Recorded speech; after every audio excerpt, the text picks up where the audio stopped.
Good morning, friends. Today we are going to start with the last chapter under business correspondence and reporting, that is a vocabulary.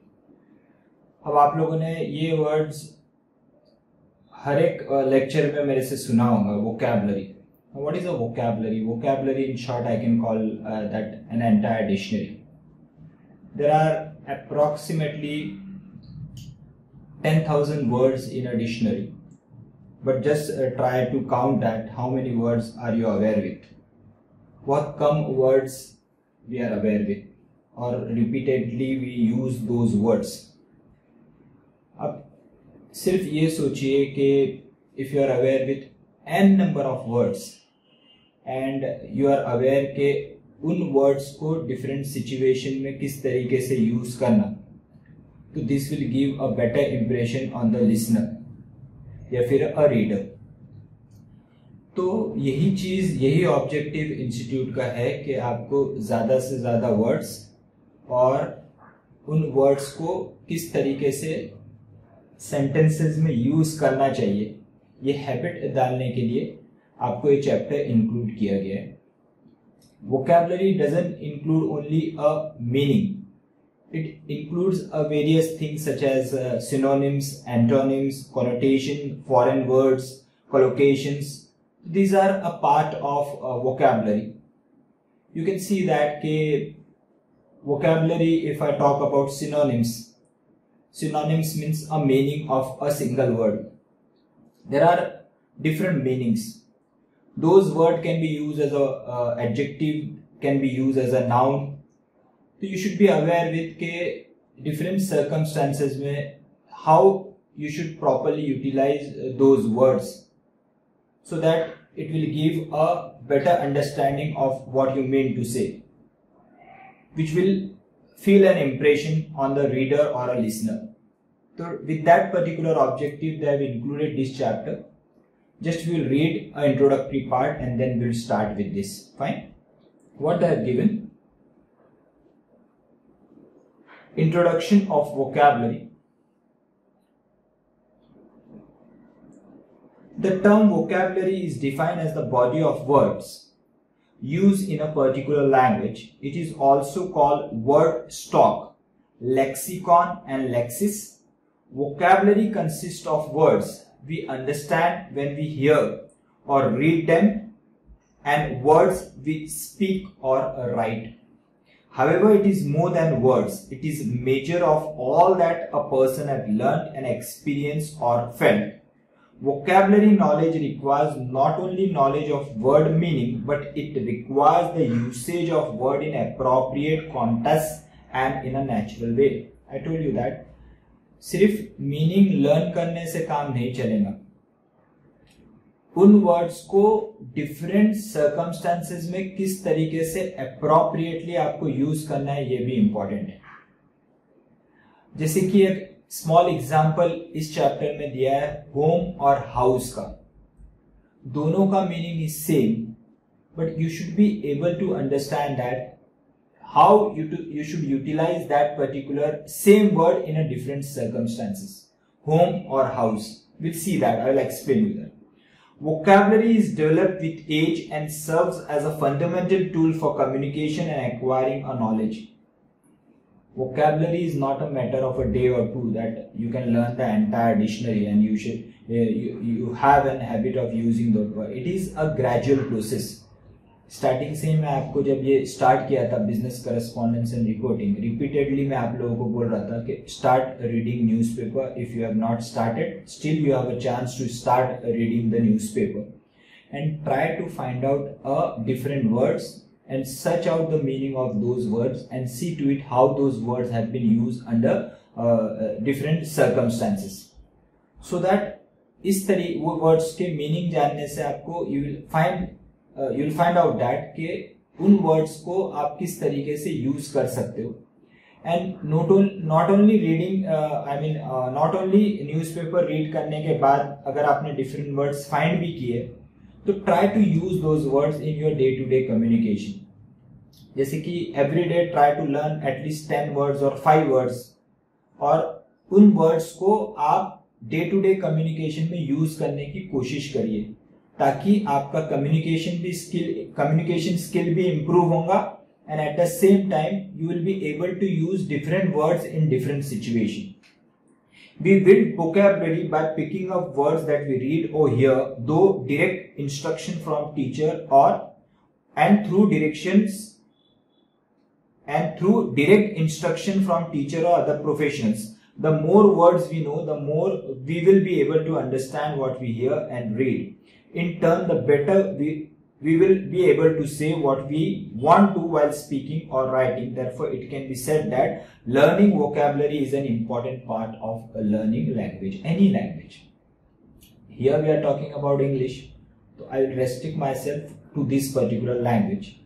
So you should be able to pick up the words, try to find out the meaning of those words and try to use those words in your day-to-day communication. This will improve your vocabulary. Now what it says, why is a rich vocabulary important? क्यों जरूरी है? क्यों जरूरी है? आप बाज़ वक़्त देखते हो कि कोई गैदरिंग होता है तो लोग रिजर्व्स रहते हैं, they will not talk to each other because they feel कि मैं क्या बात करूं. And some people are very verbose, they are very talkative because those people have found themselves very in a convenient position, in a comfort zone. कुछ लोग ऐसे comfort zone से बाहर आना नहीं चाहते, उन लोगों को लगता है कि मैं कुछ गलत तो नहीं बोल दूंगा. Why they are always frightened? Because they feel that कि they don't have enough word to speak. लेकिन अगर आप जर्नलिस्ट को देखेंगे या फिर टीवी जो भी टीवी न्यूज एंकर रहता है उनको आप देखोगे तो you'll find that कि they have a buckets of words, different words used in different situation. तो इसलिए जरूरी है कि आप अगर कोई ऐसे सिचुएशन में आ जाए जहाँ पे आपको बोलना जरूरी है और इम्प्रेशन डालना है सामने वाले के ऊपर, तो you should be able to have a different buckets of word, a word stock, ताकि सामने वाले कब इम्प्रेशन कब पड़ेगा, जब आपके पास a bulk of words available है and you are utilizing those words in a different words in a different situation that will give a good impression on the other party, that is a reader or a listener. What it says, vocabulary knowledge is the heart of language comprehension and use. A good vocabulary helps us understand what other people are saying and what we are reading. Obviously सामने वाला क्या बोल रहा है वो आपको कब समझ में आएगा, जब उन लैंग्वेज का, उन वर्ड्स का जो वो यूज कर रहा है उसके मीनिंग आपको पता है. If you are not aware with the meanings, then it will be very difficult to understand. Just simple is, if you are not aware with any language, you go to any different state, for example you go to Tamil Nadu and you are not aware with the Tamil, so how you are going to communicate with those people? So it is very important to understand the meaning of the words. Second, what it says, it gives us the ability to articulate clearly what we mean. It gives us the ability to articulate. Articulate का meaning क्या है? Communicate.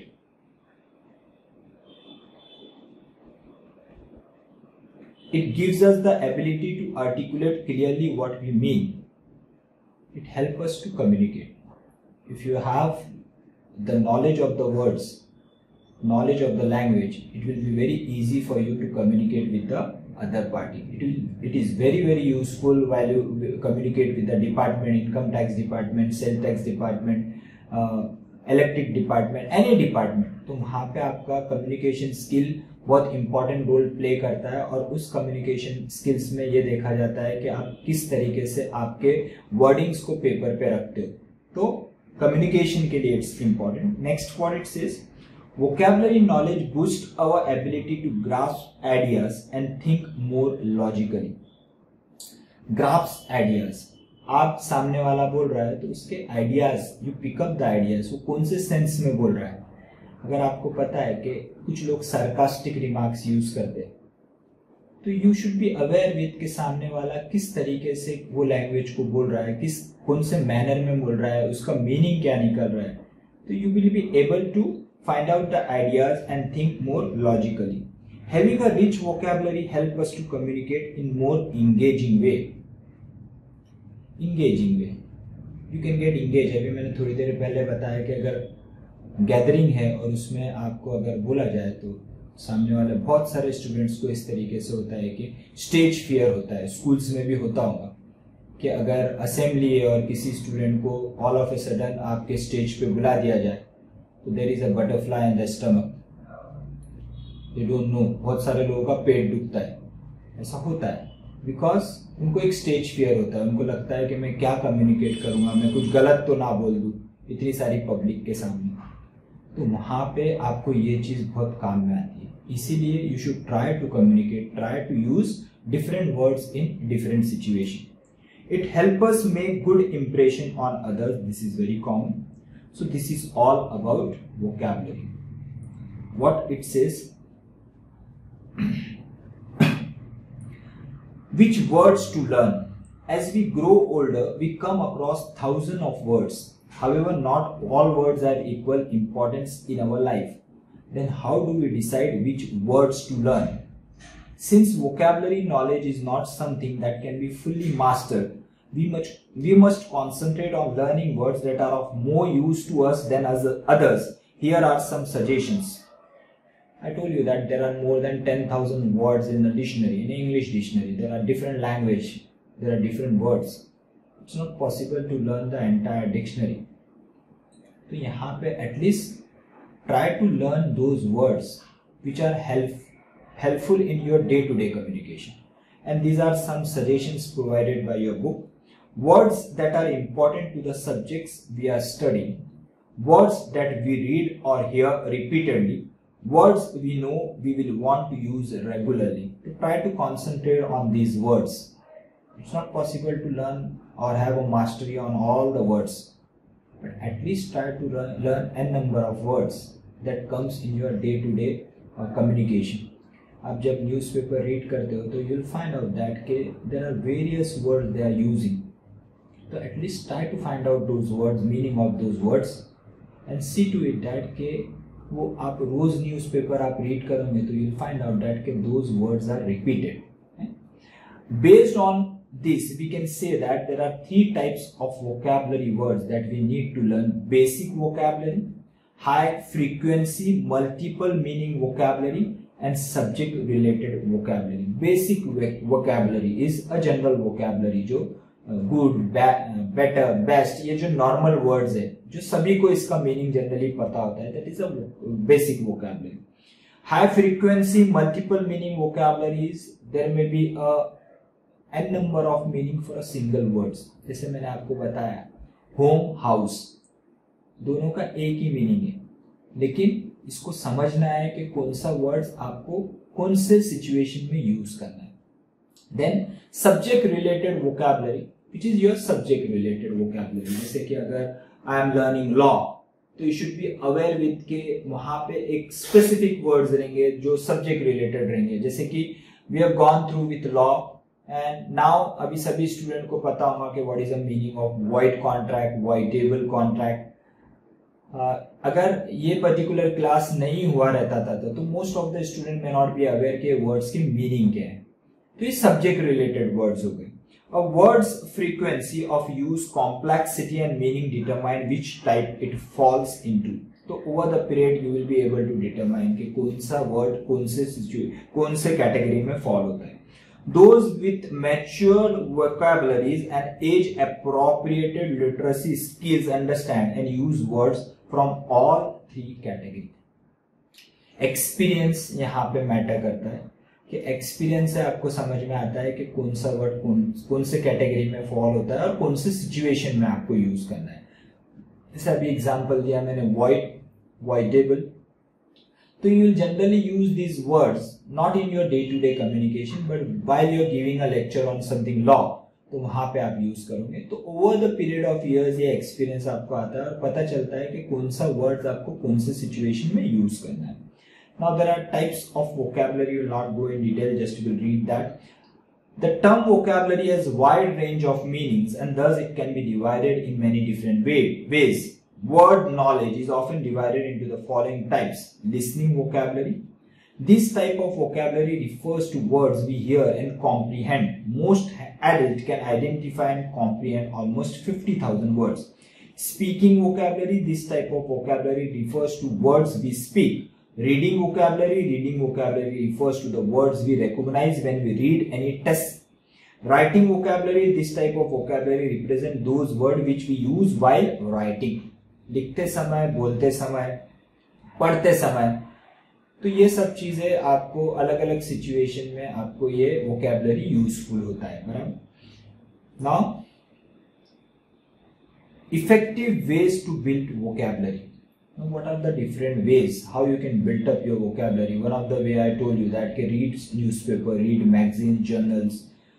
तो ये आपको read करना, जैसा जैसे read करते जाओगे वैसे वैसे आपको नंबर ऑफ वर्ड्स पता चलेंगे. Try to make one journal और बुक मेंटेन करिए, उसमें नए वर्ड्स को लिखिए, नए वर्ड्स के मीनिंग फाइंड आउट करिए, उस जर्नल में लिखिए, उस नोटबुक में लिखिए. And every day try to read learn those words. And not only learning, उन वर्ड्स को आपको यूज भी करना है आपके day to day communication. With this habit I am sure that जो नॉर्मल आपका वर्ड नॉलेज है, जितने नॉलेज है उससे I sure you that with this exercise 3 times number of words vocabulary आपके इंक्रीज हो जाएगा. Building vocabulary is a powerful way to enhance your career and life. It can be pleasurable and profitable investment of both your time and effort. Obviously, that is an investment for future. Because any effort, जितने भी words learn करने में आपने efforts डाले वो कहीं ना कहीं आप यूज करोगे.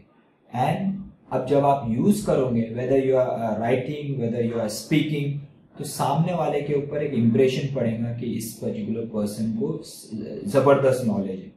If you spend a few minutes a day on a regular basis to study words or to attempt vocabulary building exercises, there will surely be a rapid enhancement in your vocabulary skill. This in turn will help improve your communication skill. General चीज है, ये कर सकते हो आप. Just read that. अब आगे क्या बोल रहा है, वोकैबुलरी में क्या क्या चीजें इंक्लूड होती है. यहाँ क्या सिर्फ मीनिंग ही वोकैबुलरी है? नहीं, सिर्फ सिनोनिम्स यानी मीनिंग का ही वोकैबुलरी फॉर्म नहीं होता है. एन नंबर ऑफ चीजें वोकैबुलरी में कवर होती है. Will just read that. As you try to learn new words, it will benefit you if you are aware of the kinds of vocabulary you will encounter. Generally speaking, you will encounter the following types. क्या क्या बोल रहा है देखिए. Synonyms. Synonyms क्या होता है? Synonyms nothing. Everyone are aware. 10th standard, 11th standard, 12th standard में synonyms यानी meaning of the words. कि एक पर्टिकुलर वर्ड्स दिया हुआ है, उसके मीनिंग को you call it as a synonyms. Foreign words क्या होते हैं? जो दूसरे लैंग्वेज से बोरो किए गए लेकिन आप आपके लैंग्वेज में उस वर्ड्स को आप यूज कर रहे हो. जैसे कि अगर लॉ का एग्जांपल लेते हैं तो you have gone through in the various chapters, you have gone through this word, specially sale of goods act. Bonafide buyer. Bonafide का meaning it is not an English, it has been borrowed from other language. Bonafide का meaning है कि genuine buyer. What do you mean by bonafide? Bonafide का meaning है, it means a genuine buyer. उसके बाद आपने देखा कि there was a word called caveat emptor. Caveat emptor का मीनिंग क्या है? कि लेट द बायर बीवेयर, यानी बायर को चौकन्ना होना चाहिए जब वो चीज परचेस करता है. नहीं तो अगर कुछ माइनर उसमें खराबी निकली तो वो सेलर को रिस्पॉन्सिबल नहीं ठहरा सकता है. तो let the buyer beware. These are the foreign words. Then there is a word called as a kindergarten. You generally call it as a KG. Kindergarten is a German word. उसका meaning क्या है? School, KG. Then there is a word called cafe. This is a French word. Generally it means a restaurant. ये क्या है आपका? French word है.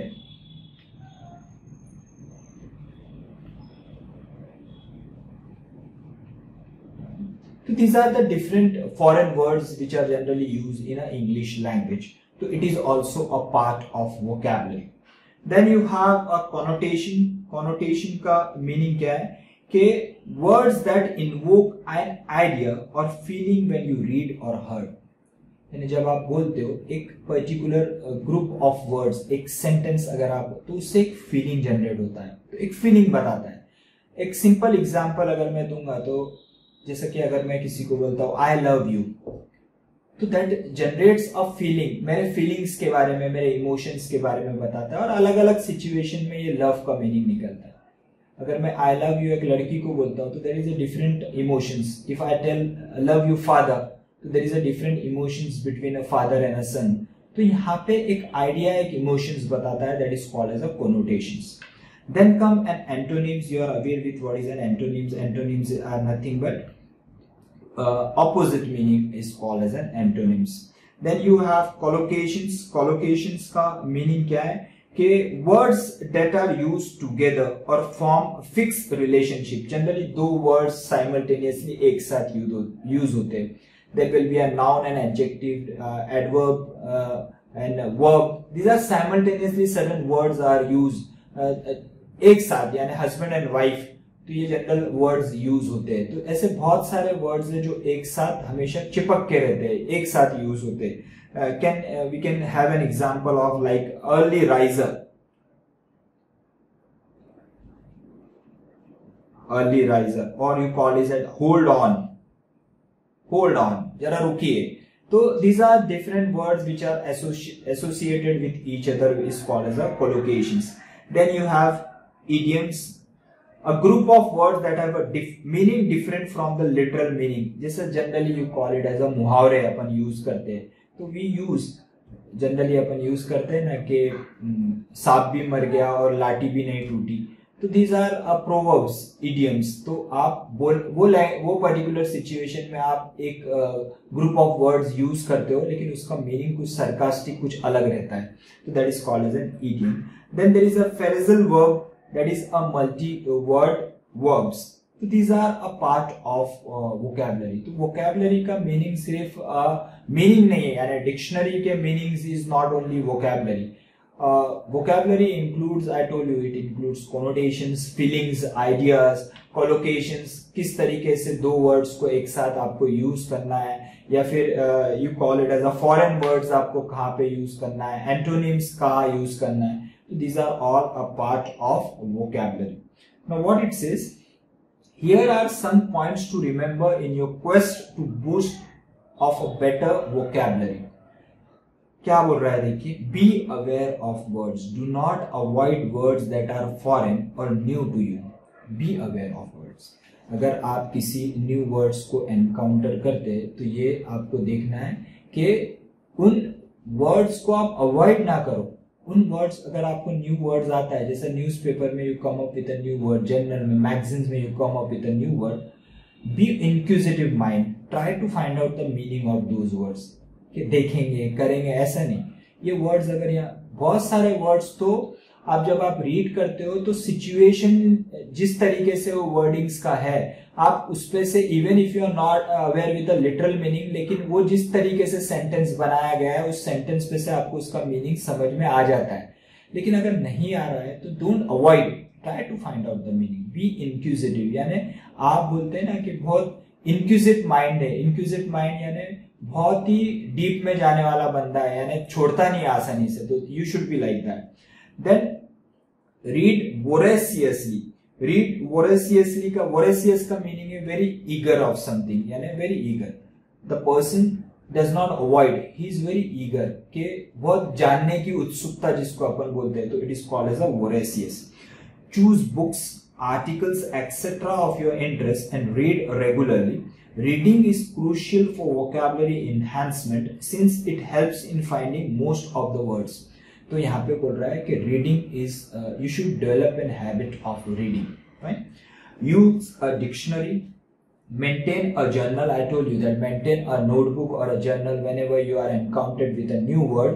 Try to find out the meaning. Now Google's available है, dictionary available है. पहले तो भी आपको वर्ड सर्च करना पड़ता था डिक्शनरी में से, नाउ गूगल है. Try to find out the meaning of the words, put down on the paper and then repeatedly use that journal. वो जर्नल का वर्ड आप रिपीटेडली उसको यूज करिए and try to use the words in different situation. Use new words. The more you use these words in your writing and conversation, the sooner they will become a part of your active vocabulary. सिर्फ लिखे नहीं रखना है, उसको learn भी करना है, याद भी रखना है, और ये भी याद रखना है कि आपको अगर ऐसे सिचुएशन आते हैं तो आपके नॉर्मल वर्ड्स ना यूज करके वो स्पेशल वर्ड्स आपको उन सिचुएशन में यूज करना है, ताकि वो एबिलिटी आपको डेवलप होंगे. जैसे कि सरदार वल्लभ भाई पटेल का स्टैच्यू है, तो you can use a gigantic statue, बड़ा स्टैच्यू. तो यहाँ पे उन वर्ड्स को आपको याद रखना है और डिफरेंट सिचुएशन में यूज करना है. तूफान आ गया, सुनामी आ गई, you can use the word catastrophe, that is एक बड़ा हैवॉक आ गया. तो यहाँ पे आपको ये डिफरेंट वर्ड्स को किस तरीके से यूज करना है, आप उसको यूज करते जाओ तो वो एबिलिटी डेवलप होगी. Engage in conversation, don't avoid the conversation. वो मैं अभी थोड़ी देर पहले बोला एक बड़ा गैदरिंग है तो you avoid in conversation, you don't want to converse. कोई भी आपको कम्युनिकेट नहीं करते हो, आप कम्युनिकेशन को अवॉइड करते हो, आपको डर लगता है कि मैं कुछ गलत ना बोल दूं, डोंट अवॉइड दैट. अगर आपके पास स्ट्रॉन्ग वोकैबुलरी है तो try to use those words, try to find out the opportunity where you can use, but see to it that कि words right word right situation में यूज हो. आप गलत situation में, अगर कोई भी सिचुएशन अगर कुछ गलत है और वहां पे आपने कुछ वर्ड्स ऐसे आड़े टेढ़े यूज कर लिए तो it will give a bad impression. Study new words regularly, go back to the roots. One of the most powerful tools for learning new words and for disappearing their meaning is studying the Latin and Greek roots. हर एक word का एक root है, यानी कहाँ से वो develop हुआ है, तो वो रूट्स को ये चैप्टर में we are going to cover with that.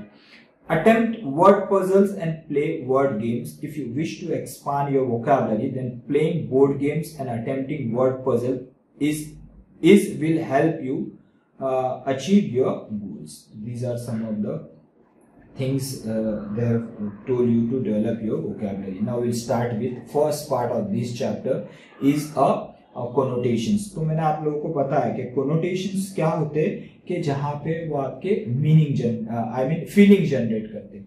अब एक चीज होता है कि एक ही वर्ड्स के डिफरेंट मीनिंग, एक ही वर्ड्स के मीनिंग्स एक दो तीन यानी बहुत सारे होते हैं. जरूरी नहीं है कि एक वर्ड का सपोज एक पर्टिकुलर वर्ड है होम, मैंने बोला होम और हाउस, तो ऐसे बहुत सारे वर्ड है जो घर और हाउस, घर या होम या हाउस से कनेक्टेड है. लेकिन आपको ये पता होना चाहिए कि उन वर्ड्स को आपको किस तरीके से डिफरेंट सिचुएशन में इस्तेमाल करना है. कुछ वर्ड्स ऐसे होते हैं जो एक पॉजिटिव फीलिंग देते हैं, कुछ वर्ड्स ऐसे होते हैं मीनिंग सेम होता है लेकिन वही वर्ड आपको नेगेटिव फीलिंग देता है. जैसे कि माँ ने अगर जोर से डांट दी तो चलेगा, लेकिन माँ ने अगर ताना मारी, सरकास्टिक रिमार्क दी तो बहुत बुरा लगता है. तो उसी तरह वर्ड्स का भी होता है. कोई वर्ड्स का मीनिंग जो होता है वो एक पॉजिटिव फीलिंग देता है, कोई न्यूट्रल फीलिंग देता है, और वही वर्ड को अगर डिफरेंट फॉर्म में यूज किया गया है तो वो नेगेटिव फीलिंग देता है.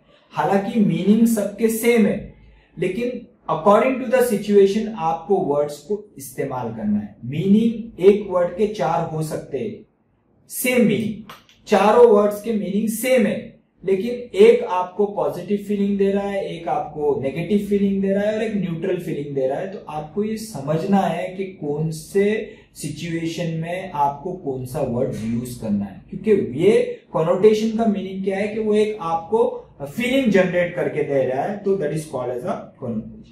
Connotation is defined as suggesting of a meaning by word apart from the things it explicitly names or describes. The strict dictionary definition of word is called as a denotation, and the feelings denotation is nothing but a neutral feeling.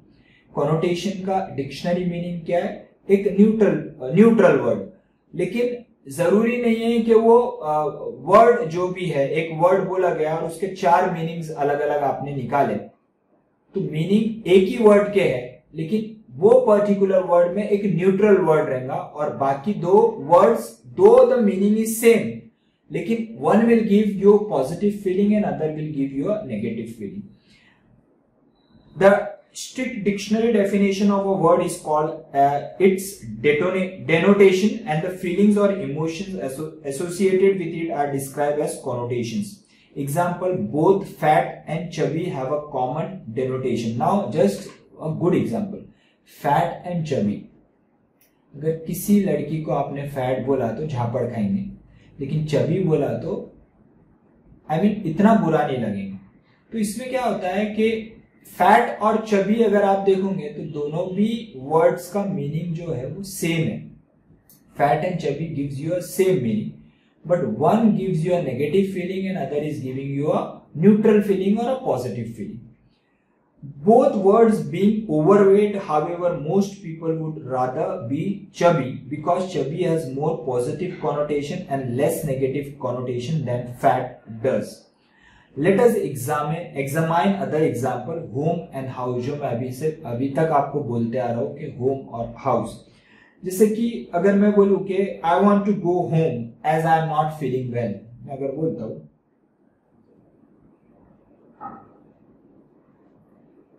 I want to go home,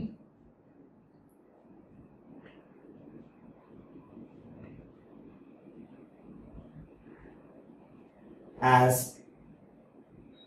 I am not feeling well. तो you can see over here कि home और house दोनों का meaning same है, लेकिन अगर यही sentence को मैं इस तरीके बोलता हूं I want to go house as I am not feeling well, तो whether that wordings will be appropriate, absolutely not.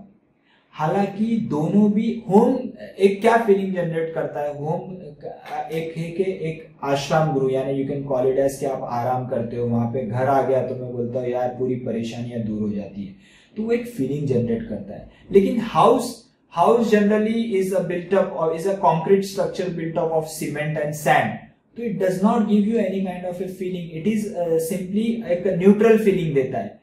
तो आपको वर्ड्स को अकॉर्डिंगली यूज करना है, तो that is called as a connotation. What it says, home and house, both the words have common denotation, a building place meant for human habitation. However, the word home connotes warmth, family, love and affection, whereas the word house connotes only a structure of cement and concrete meant for inhabitation, यानी एक neutral feeling देता है, बराबर। तो आपको ये समझना जरूरी है कि कौन से वर्ड्स को आपको कहाँ यूज करना है। अब यहाँ पे क्या बोल रहा है, देखिए, importance of connotation. Connotation give us an indication of emotion and associations that surround a words. A word connotation can be either positive और negative, or will depend on the context in which it is used and to some degree on the reader or a hearer. Therefore, understanding a word's literal or suggestive meaning is of extreme importance to every speaker or a writer. On some occasion, you may want to use a word that carries a negative connotation on purpose. तो आपको यहाँ पे situation wise understand करना है कि कौन से words को कहाँ पे fit करना है, क्योंकि कभी कभी क्या होता है, आपको किसी को चिल्लाना है तो you will have to use some words which has a heavy weight, यानी जो आपको नेगेटिव सीन क्रिएट कर रहे हैं, क्योंकि आपका ऑब्जेक्टिव वहां पे वो है। लेकिन अगर सिचुएशन कुछ ऐसा है कि सिचुएशन बिगड़ जाएगा, तो आपको वहां पे पॉजिटिव लैंग्वेज यूज करना है, पॉजिटिव वर्ड्स यूज करना है, ताकि सामने वाले को एक वार्मथ फील करा सके, उसको समझा सके कि उसने गलती की है लेकिन उसको बुरा भी ना लगे। However, there are times you want to ensure that you do not mistakenly use a word that carries a misleading connotation. It is at most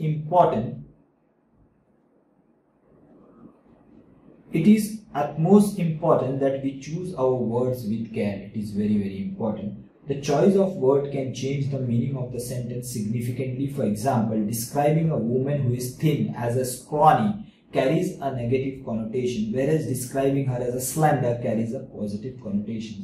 देखिए, एक ही वर्ड्स, एक ही चीज के दो डिफरेंट वर्ड्स, लेकिन मीनिंग सेम है, लेकिन सिचुएशन किस तरीके से, एक आपको पॉजिटिव जनरेट कर रहा है इमोशंस और एक नेगेटिव जनरेट कर रहा है। यहाँ पे बोला scrawny, something like negative feeling आता है, गाली दे रहा है, लेकिन अगर आपको बोला स्लेंडर तो आपको लगता है अरे तारीफ की है। तो this is how you have to use your words. तो let us examine connotation a little more closely by studying the group of words. You just go with this exercise, but some of the meanings will go with.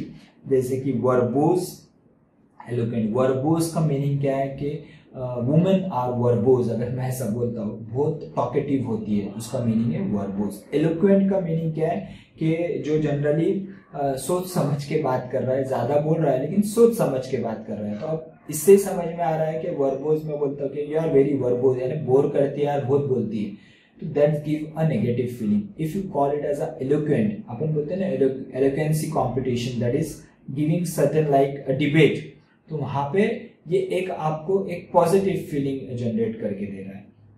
Containing more words than unnecessary, vividly और movingly expressive.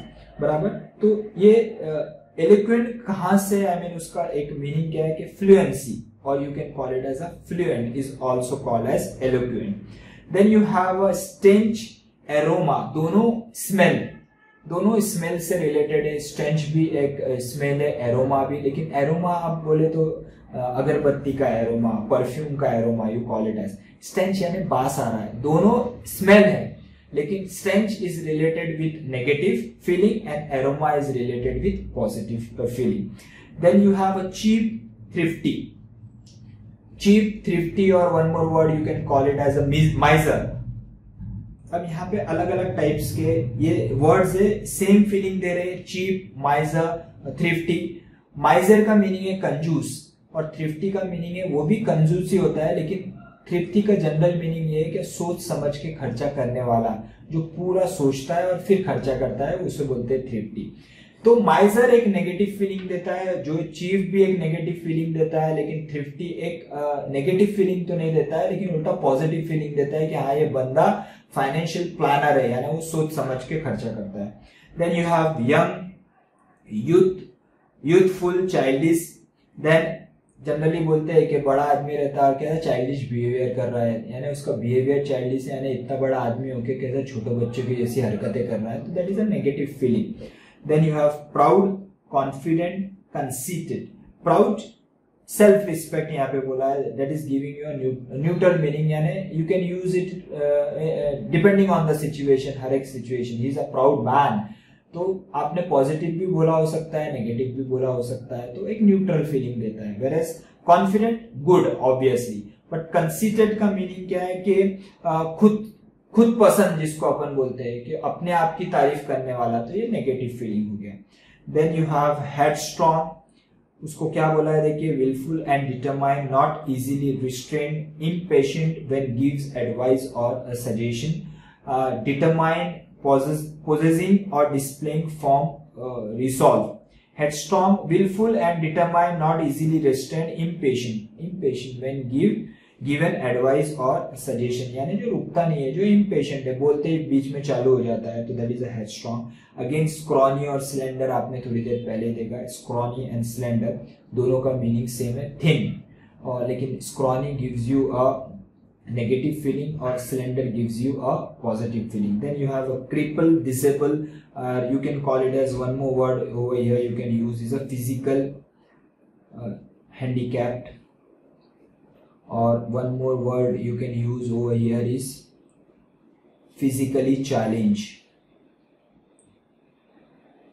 Physically challenged. Now just understand कि ये सब word एक ही meaning दे रहे हैं कि आदमी माजूर है, यानी वो हैंडीकैप है. तो क्रिपल एक नेगेटिव फीलिंग दे रहा है, इम्परफेक्ट यहाँ पे बोला गया है. डिसेबल आप एक न्यूट्रल फीलिंग देता है. फिजिकली हैंडीकैप भी एक नेगेटिव फीलिंग देता है. General words when you use के आप किसी अपंग आदमी को अगर बोलते हो फिजिकली चैलेंज, तो उसको इतना बुरा नहीं लगता है कि you are using the word physically challenge. तो एक फिजिकली चैलेंज एक पॉजिटिव इमोशंस दे रहा है. एक एक्सरसाइज सॉल्व करते हैं and will try to understand this. अभी क्या बोल रहा है देखिए, categorize the words from each group of words. बराबर. गिवन बिलो पॉजिटिव, नेगेटिव और neutral. The first one is done for you as an example. तो एक एक्सरसाइज उन्होंने सॉल्व करके दी है आपको. तो यहाँ पे क्या बोला है देखिए, गेज, लुक, स्टेडिली, स्टेयर. अभी देखिए स्टेयरिंग, आप बोलते हैं यार घूर रहा है, कंटिन्यूसली मुझे घूर रहा है, कोई लड़की बोलती है ना वो बंदा मुझे कंटिन्यूस घूर रहा है, तो यहाँ क्या हो गया, एक नेगेटिव फीलिंग। गेजिंग यानी किसी को एडमायर करते हो तो उसको बोलते हो गेजिंग। और लुक स्टडी यानी कंटिन्यूस एक ही चीज को देख रहा है, यानी तीनों भी अगर आप वर्ड्स देखेंगे तो मीनिंग सेम है। लेकिन स्टेरिंग कब आप यूज करते हैं, why the hell are you staring at me अपन बोलते हैं ना, तो ये क्या हो गया, एक नेगेटिव फीलिंग देना है। और गेज एडमायर जब आप करते हो तो स्माइलिंग फेस रहता है आपका, किसी को आप एडमायर करते हो तो दैट इज गेज। उससे भी बोला जाता है कि आप स्टेयर ही कर रहे हो, लेकिन एक फीलिंग दे रहा है पॉजिटिव और एक दे रहा है नेगेटिव और एक है नॉर्मल। तो यहाँ पे ये नॉर्मल को क्या बोला गया है, न्यूट्रल को क्या बोला गया है, दे कॉल इट एज अभी थोड़ी देर पहले बोला कि कोनोटेशन का डिक्शनरी मीनिंग क्या है, डेनोटेशन। तो यहाँ पे see gaze is what, you can see here, gaze is positive, stare is negative, and look steadily is denotation. Then brainwash, persuade and influence one way or another. अब यहाँ पे क्या बोल रहा है देखिए, परसुएड, अपन परसुएड कब यूज करते हैं, किसी को परसुएड करने की कोशिश करते हैं, आप आपकी बात किसी को मनाने की कोशिश करते हो तो that is called as a persuade. Brainwash generally होता है एक्सट्रीमिस्ट यूज करते हैं, इसका अपन बोलते हैं कि इसका ब्रेन वॉश कर दिया है, ये अपनी बात नहीं मानेगा, इसका माइंड जो है वो खराब हो गया, इसको ब्रेन वॉश कर दिया उस बंदे ने। तो brain wash generally is a negative word, persuade is a positive word, and influence one way or another is generally a denotation, that is a neutral. Then you have delayed, not on time, tardy. Delayed, generally when you use delayed, he is delayed by 1 hour. So, or you can call it as baby you are delayed. So this is generally doesn't give you so much of, I mean एक आपको hurt नहीं करता है जब आपको delayed बोलते हैं। लेकिन टार्डी अगर आप यूज कर रहे हो तो टार्डी का मीनिंग क्या है, फर्स्ट ऑफ ऑल ये समझने की कोशिश करते हो कि tardy is a अनपंक्चुअल।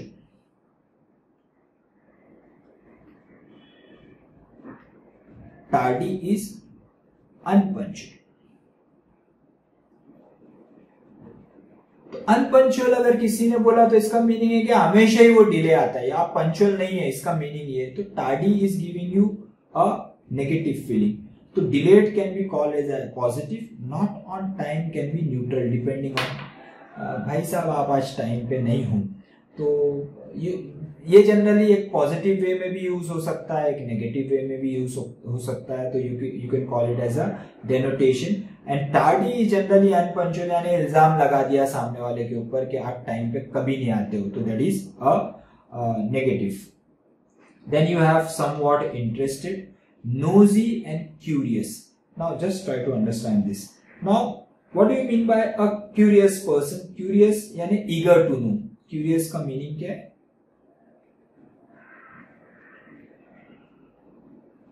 Eager to know यानी उसको उत्सुकता है कि बताया जाए।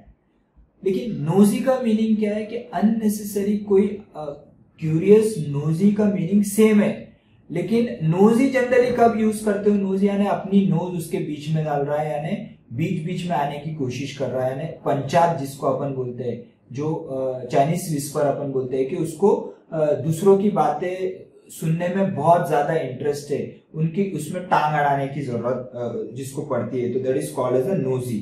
तो नोजी और क्यूरियस का मीनिंग सेम है लेकिन फीलिंग्स अलग अलग है। तो nosy gives you a negative feeling, that is nosy, and curious give you a positive feeling, and somewhat interested can be called it as a denotation or neutral. Then you have lazily, without haste or leisurely. Lazily, without haste or leisurely, ये सबका meaning क्या है कि you can call it as relax. You can call it as relax or unhurried.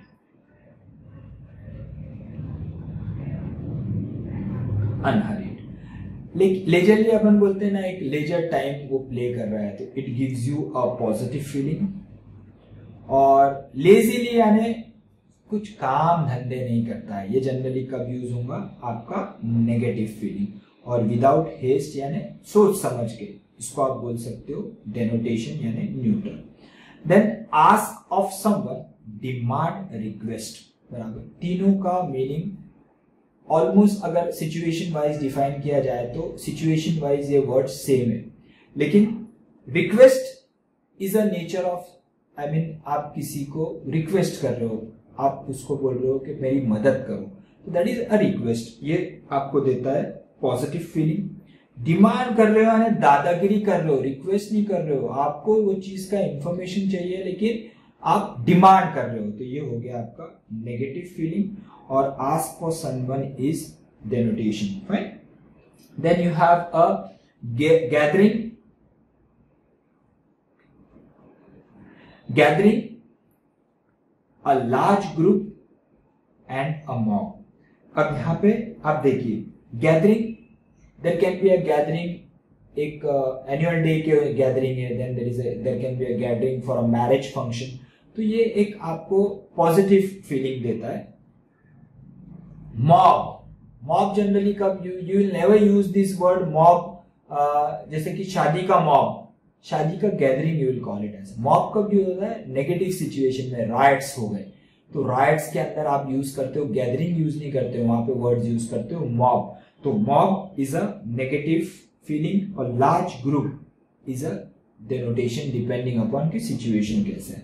Then discuss with others, debate, argue, बराबर।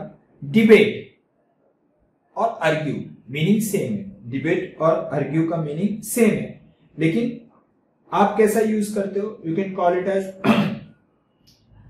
Debate, सामने वाला बोल रहे हो आप उसके साथ डिबेट कर रहे हो, झगड़ नहीं रहे हो। आर्ग्यू कब करते हो, जब अपन बोलते हैं मुजोरिया कर रहा है, सुनता नहीं है, टीचर के साथ स्टूडेंट जो है वो आर्ग्यू कर रहा है, टीचर के साथ स्टूडेंट डिबेट कर रहा है, यानी वो जो बोल रहा है उसको काउंटर नहीं कर रहा है, उसके दिमाग में जो क्वेश्चन है उसके साथ वो डिबेट कर रहा है कि मैं सोचता हूं मैडम कि ऐसा भी हो सकता है। तो debate is generally used in a positive sense, argue generally used in a negative sense, and discuss with other is a denotation. Then you have observe, watch, spy. Now you see here observe and watch can be a positive, but here they have asked us to find out positive, negative and denotation. Sorry, spy is what, ये generally कब किसी के बारे में spy करना यानी उसके बारे में चुगली करना या पता लगाना चोरी छुपे, तो that is called as a spying. तो spying is generally use when, जैसे कि कोई पाकिस्तान का एम्बेसडर इंडिया में आके स्पाइंग कर रहा है, तो स्पाइंग का word itself gives a negative feeling. और ऑब्जर्व कर रहा, देख रहा है भाई, स्पाइंग नहीं कर रहा है, जो है सामने उसको ऑब्जर्व कर रहा है, तो that is giving you a positive. And watch is neutral, that is a डेनोटेशन।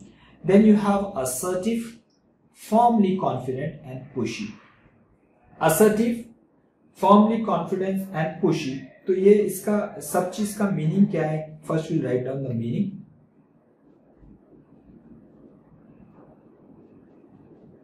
You can call it as excessively or unpleasantly self-assertive, or you can call it as ambitious, or you can call it as bossy.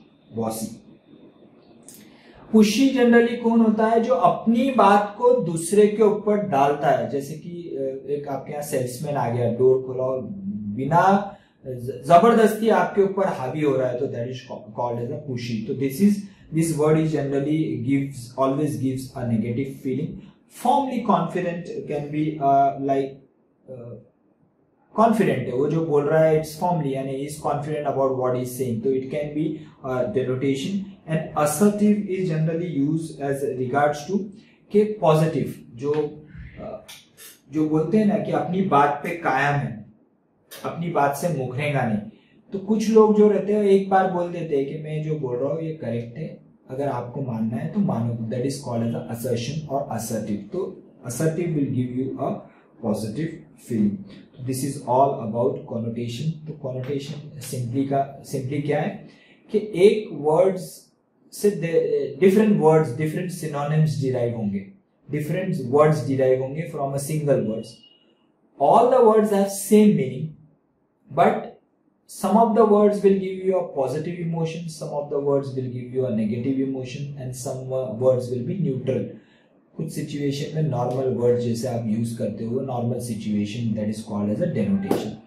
तो ये synonyms के different words है, meanings हर एक words का same है, लेकिन आपको ये अंडरस्टैंड करना है कि कौन से सिचुएशन में आपको कौन सा वर्ड यूज करना है। तो that is called as a connotation. तो with this we have completed one exercise. Second क्या बोल रहा है, देखिए क्वेश्चन नंबर 2 क्या बोलता है। Question number 2, in each of the following sentences the italicized words has a fairly neutral connotation. For each word in the italic, list 2 synonyms, words with similar denotations, one with a negative connotations and other with a positive connotations. तो यहाँ पे एक italicized words, यानी italicized words में आपको कुछ word, sentence में एक वर्ड दिया गया है, उसको आपको सिनोनिम्स बताने, मीनिंग्स बताने, लेकिन ऐसे मीनिंग जहां पे आपको एक पॉजिटिव इमोशंस दे रहे और एक आपको नेगेटिव इमोशन दे रहे। एग्जामिनेशन में इन टाइप के ही आपको एक्सरसाइज आएगा।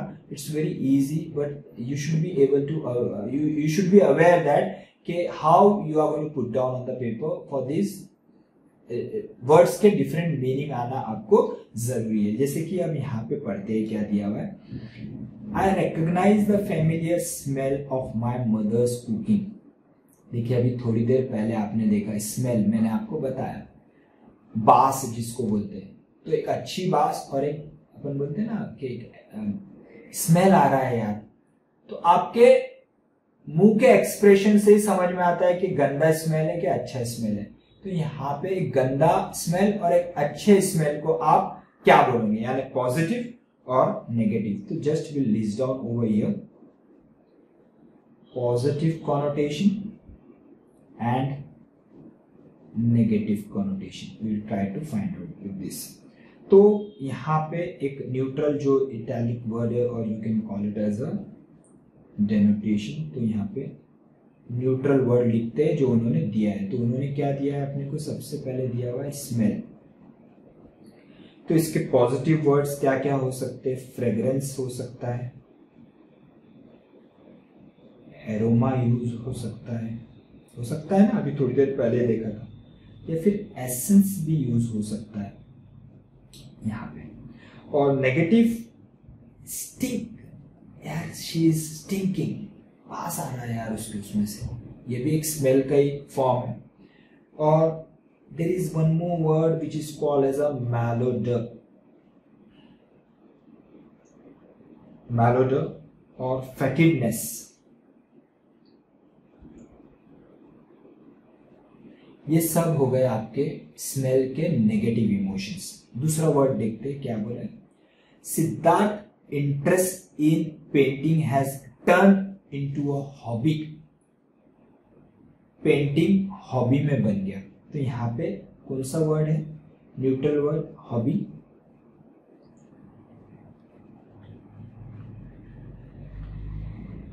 हॉबी, इसके पॉजिटिव वर्ड्स कौन कौन से आ सकते, आर्ट एक हो सकता है, या फिर ऑक्यूपेशन हो सकता है।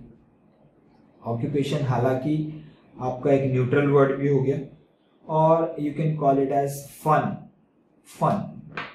नेगेटिव क्या हो सकता है, you can call it as pastime pass करता है ये और कुछ नहीं करता पेंटिंग कर करके, हालांकि उसकी हॉबी है लेकिन पास टाइम। तो यहाँ पे क्या हो रहा है, वो आप नेगेटिव सेंस में उसको यूज कर रहे हो, बराबर। तो ये हो गया आपका हॉबी का नेगेटिव फॉर्म, बराबर। उसके बाद और क्या हो सकता है यहाँ पे, कमा हॉबी का नेगेटिव फॉर्म और क्या हो सकता है, आप बोल सकते हो डाइवर्जन एक नेगेटिव फॉर्म हो सकता है कि अपनी पढ़ाई पे ध्यान नहीं देता है, दिन भर पेंटिंग में टाइम पास करता है या अपना दिमाग डाइवर्ट कर रहा है, बराबर। तो डाइवर्जन एक हो सकता है, साइडलाइन एक हो सकता है। ये हो गए आपके negative emotions for hobby. Then you come with a next example.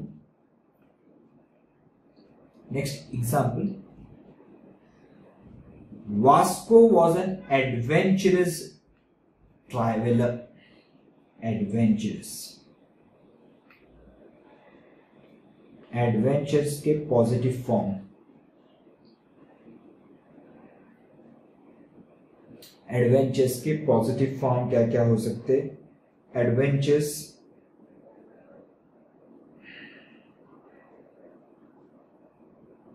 Painting का, यहाँ पे हॉबी का एक और नेगेटिव फॉर्म क्या हो सकता है? You can call it as obsession.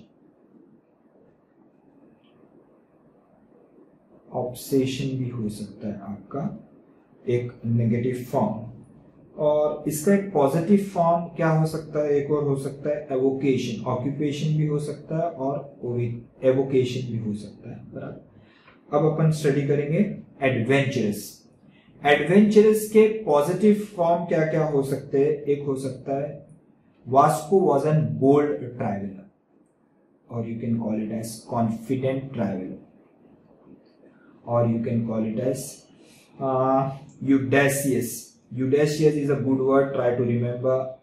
I generally use this word. Audacious means bold, बराबर। और इसके नेगेटिव क्या बोल सकते हैं? Negative you can call it as a daredevil, पागल है साला, daredevil, कहीं पे भी निकल जाता है, नेगेटिव सेंस। और hazardous हो सकता है। उसके बाद हो सकता है रेकलेस, ये सब हो गए उसके negative form of adventure. Then come up with my old laptop has finally died. Old, बराबर। ओल्ड एक वर्ड आपको दिया गया है, उसके पॉजिटिव और नेगेटिव। ओल्ड के पॉजिटिव क्या क्या हो सकते? ओल्ड के positive you can call it as venerable.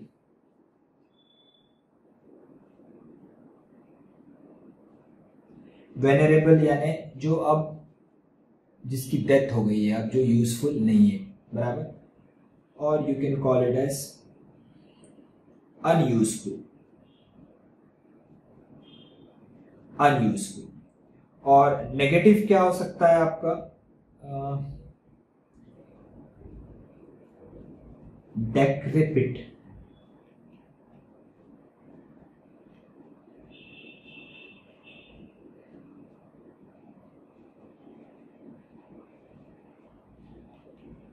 decrepit is a word, old, or you can call it as old fashioned. This is also a word for old, negative sense जिसको आप बोल सकते हो। तो ये सब वर्ड्स आपके ओल्ड का पॉजिटिव और negative emotions. Then you have Sneh was mildly intimidated by Gautam's assertive behaviour. Intimidated का यानी frighten, that is intimidated by Gautam's assertive behaviour. Assertive,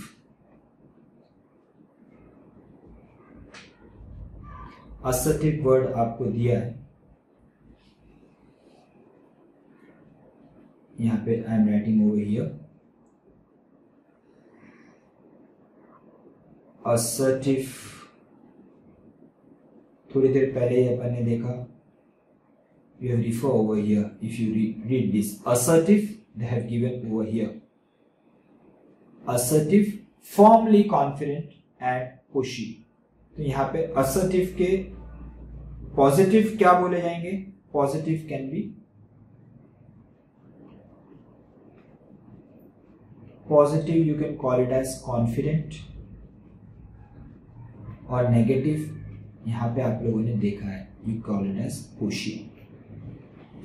तो ये हो गए आपके words with the same meaning but different emotions, words with the same meaning but different emotions.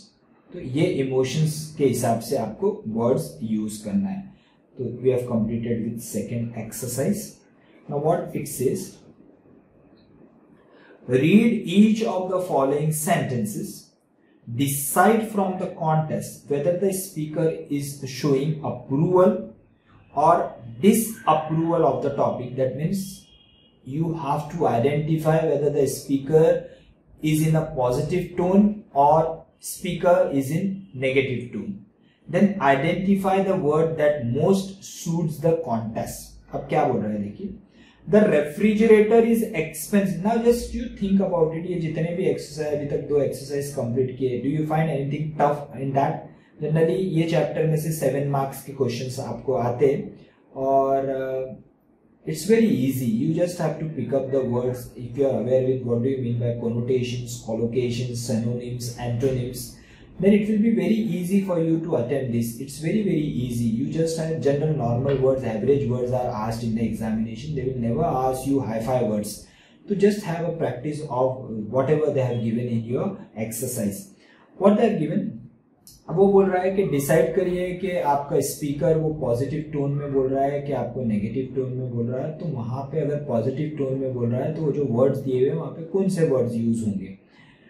This refrigerator is expensive, overpriced, but Soham did not mind paying extra because of the numerous useful feature it has. सोहम ने वो चीज purchase की, वो expensive है, over price है, लेकिन उसके features भी इतने हैं. तो यहाँ पे एक्सपेंसिव एंड ओवर प्राइस का मीनिंग सेम है, लेकिन ओवर प्राइस का मीनिंग क्या है कि आप किसी के बारे में गलत बोल, यानी वो पर्टिकुलर प्रोडक्ट के बारे में बोल रहा है बहुत ज्यादा पे कर दिया, यानी you are not satisfied. But if you say do it is expensive, I am satisfied with the product. तो हियर द स्पीकर का टोन क्या है? स्पीकर का टोन यहाँ पे पॉजिटिव है, तो यहाँ पे आप एक्सपेंसिव यूज करोगे rather than using over price. Second क्या बोल रहा है? Should Tomar and his cronies / employees have controlled the management in this company for over 14 years now. I wish Arindam Chatterjee is elected president this time. यानी मेरा tone क्या है?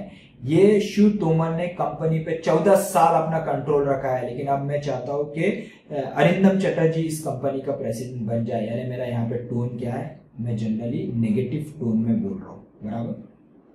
अब यहाँ पे word employees normal neutral words, positive words. Cronies, cronies का meaning है something डरावना, यानी ये बंदे ठीक नहीं है. तो यहाँ पे नेगेटिव टोन है, तो नेगेटिव इमोशंस वाले वर्ड्स में यूज करूंगा. तो मैं यहाँ पे कौन सा वर्ड यूज करूंगा? Cronies. Then hopefully I want, I am referring this one.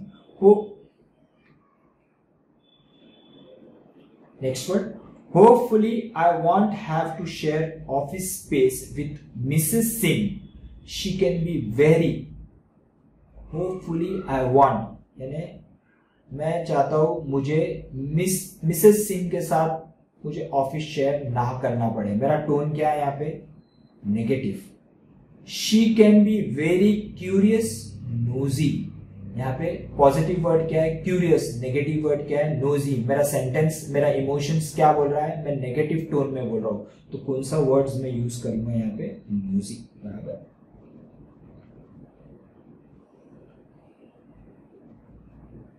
Third, please ask Rohit to turn down the volume. It is difficult for me to concentrate with all that. Please ask Rohit के volume को कम करें. It is difficult for me to concentrate with all that noise music. मेरा tone क्या है? मैं वहां पे चिल्ला रहा हूं. मेरा टोन पॉजिटिव हो ही नहीं सकता. मेरा टोन क्या है? नेगेटिव है.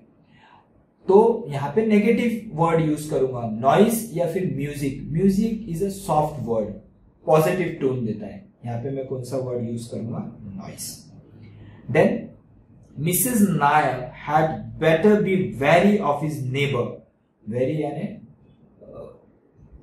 चौकन्ना, जिसको अपन बोलते हैं कि चौकन्ना होना चाहिए. Mr. Nair had better be wary of his new neighbor, Miss Banerjee. She is crafty, clever one. अभी यहाँ पे टोन समझने की कोशिश करिए. Mr. Nair had better be wary of his new neighbor. Wary का मीनिंग क्या है कि चौकन ना होना चाहिए वो सामने वाले बंदे से, क्योंकि वो बंदा शायद ठीक नहीं है. तो यहाँ पे टोन क्या है? टोन है नेगेटिव, तो मैं यहाँ पे नेगेटिव वर्ड यूज करूंगा जो नेगेटिव फीलिंग दे रहा है वो words. Now there are two words they have given, clever and crafty. दोनों के मीनिंग सेम है. क्राफ्टी ऑल्सो भी मीन्स सेम. क्राफ्टी का भी मीनिंग क्लेवर ही होता है और क्लेवर का मीनिंग भी क्राफ्टी होता है. लेकिन crafty generally when you use, जब आप बोलते हो कि सामने वाला मतलब ही है, अपने काम निकालने वाला आदमी है, तो that is called as a crafty, जो नेगेटिव इमोशन देता है. तो यहां पे आप कौन सा वर्ड यूज करोगे? आप यहां पे यूज करोगे crafty rather than clever, because the emotions behind the sentence is negative. Then I have a great respect.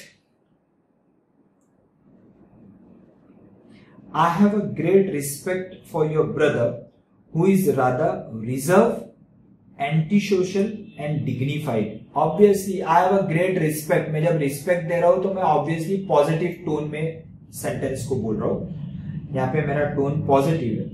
Reserved and antisocial दोनों का meaning same है. Antisocial जो society को avoid करता है, रिजर्व जो ज्यादा नहीं बोलता है. तो यहाँ पे दोनों का मीनिंग सेम है, लेकिन मैं पॉजिटिव टोन में यूज कर रहा हूं, तो मैं एंटी सोशल यूज नहीं करूंगा, बल्कि यहाँ पे मेरा कौन सा वर्ड यूज होगा? I am going to use over here reserve. Then come, my friend can't stand her mother in law who is very dash, she has a lot of money but refuses to help other. यहाँ पे मेरी दोस्त अपने mother in law को tolerate नहीं कर सकता है या कर सकती है. मेरा tone, come on tell me, my tone is negative. अब यहाँ पे कौन सा वर्ड यूज करूंगा? मैंने आप लोगों को दोनों के मीनिंग बताया. Thrifty, miser, माइजर. माइजरली का मीनिंग क्या है या माइजर का मीनिंग क्या है? जो कंजूस होता है उसको बोलते हो आप माइजर, बराबर. और थ्रिफ्टी का मीनिंग क्या है? जो सोच समझ के खर्चा करने वाले. मेरा टोन यहाँ पे क्या है? मेरा टोन नेगेटिव है. Thrifty generally will go with a positive tone, but my tone is negative, so I am going to use over here miserly. Then comes the new saleswoman tends to be dash while dealing with customer. She is scaring them away. Scaring them away यानी यहाँ पे मेरा tone क्या है? Negative है. वो डराती है सामने वाले को. तो नेगेटिव टोन कौन सा वर्ड यूज करूंगा? ऑब्वियसली एंथुजियास्टिक या पुशी. एंथुजियास्टिक बहुत ही बढ़िया काम करने वाला, पुशी अच्छा काम करने वाला. लेकिन पुशी कहाँ पे यूज होता है? जो सामने वाले अपने आप को सामने वाले के ऊपर आप हावी कर देते हो. जनरली सेल्समैन आपके घर में आते हैं और बिना काम के बहुत बड़बड़ करते हैं और आपको पिनाने की, कोई भी चीज पिनाने की कोशिश करते हैं. तो यहाँ पे मेरा टोन नेगेटिव है, तो which word I am going to use? I am going to use over here pushy. This is how I have done with my third exercise. Fine. So we'll take a break and then we'll start with synonyms and antonyms. Fine. So we will start with synonyms and antonyms. Fine. Now look at your screen. What they have given. Synonyms and antonyms. We have come across these words, synonyms and antonyms. Synonyms ka general, what does it mean? It gives a meaning to a meaning of a word is called as a synonyms. Antonyms is opposite of a word is antonyms. We'll just go with in detail what they have given. Words that have similar definitions or meanings are known as synonyms. These are words that can be used interchangeably without changing the intended meaning of the message. Look at the two sentences given below. The long movie bored the viewer. The lengthy movie bored the viewer. Now long and lengthy. Here the long and lengthy. Both these word has same meaning. बड़ा movie था, बहुत ज्यादा number of hours ले लिए movies ने, long movie था, और lengthy movie. The intention behind the sentence is one and the same, कि बड़ा मूवी आपको बोर कर गया. अब यहाँ पे क्या बोल रहा है देखिए, lengthy replace the words long but the message of the sentence did not change. The message of the sentence remains the same. Lengthy replaced the words long, but the message of the word sentence did not change because long and lengthy are synonyms. They have similar definition, that is similar meaning. Synonyms can generally be used interchangeably. It says generally. We use interchangeably without a change in the meaning of the overall message. However, it must be understood that synonyms do not always carry a meaning that is exactly the same as the words. Exactly same जरूरी नहीं, उससे मिलता जुलता होगा, लेकिन हमेशा एक word से दूसरा वर्ड अगर आप रिप्लेस कर रहे हो तो उसका मीनिंग सेम निकलेगा, ये जरूरी नहीं है. There will be a fair difference between the two. As a matter of fact, no two words ever mean exactly the same. There will be a subtle differences in emphasis, suggestion or use. There will be a subtle difference. Subtle means there will be a thin line of difference. There will be a slight minute difference between the two words. Though generally it will give the same meaning, but they will have a subtle difference, slight difference, minute difference. Example, take the word cost, charge, fee.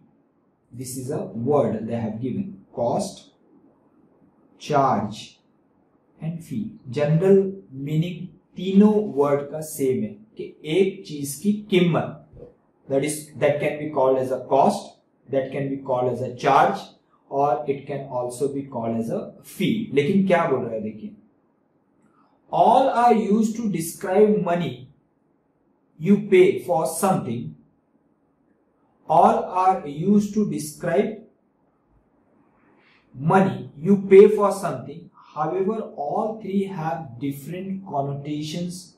Nuance. Nuance का meaning क्या है, कि there are different shades. There are slight different meaning with different words. So that is called as a nuance.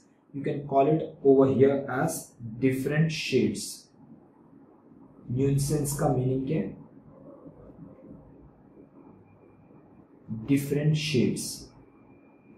के ऐसा overall देखेंगे तो meaning same निकलेगा, लेकिन देयर इज एक सबटल डिफरेंस निकलेगा. वो वर्ड्स को एक्यूरेटली अगर आप देखोगे तो उसमें स्लाइट डिफरेंस निकलेगा. Cost is defined as the amount of money that you need to buy, make or do something. How much is spend by the buyer is a cost. So what is a cost? Cost is generally the amount spent by the buyer. The total cost of the trip was rupees 10,000. You can get a new phone at a cost of 3,000. They protest against the high cost of living. Now here in these sentences they have used the word cost. तो cost क्या है, कि it's generally signify the amount paid by the buyer. That is called as a cost. Now what it says, charge. Charge is defined as the amount of money that is asked in return for goods or services. That is how much is requested by the seller.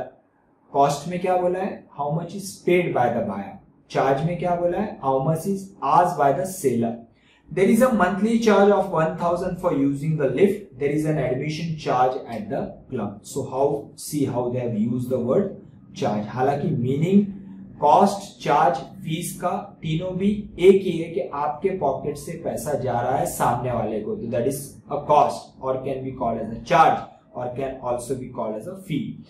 Fees generally कब use होता है, generally professionals के case में use होता है, या फिर service provider के केस में यूज होता है. जैसे कि chartered accountant is charging a fee of rupees 10,000 for his audit. तो fee is generally use when there is a service provider or when there is a professional. Fee is defined as an amount of money that you have to pay for professional advice or services. The official set price. The lawyer charges a high fee for the service that he provides, for the services that he provides. These fees do not cover accommodation or meals. So this is how the meaning may be same, but different circumstances में different words are used, giving the same meaning. As you can see, cost, charge, fee have similar meaning, but there is a slight difference. There is a subtle difference present. They can be used slightly differently. Therefore, it can be said that the words that are listed in a dictionary as synonyms cannot always be interchanged in the same context. I told you that there is a connotation giving different feelings. House or home का we have refer the meaning कि दोनों का meaning same है, लेकिन different situation में आपको different feelings देता है, तो अकॉर्डिंगली आपको वर्ड्स को यूज करना है। एंटोनिम्स में क्या दिया गया है? एंटोनिम्स क्या होता है? एंटोनिम्स आप देखोगे, antonyms are defined as a pair or a groups of word that are notionally opposite, nearly the opposite in meaning. Example, brave is the antonyms of coward. Brave is the antonyms of coward.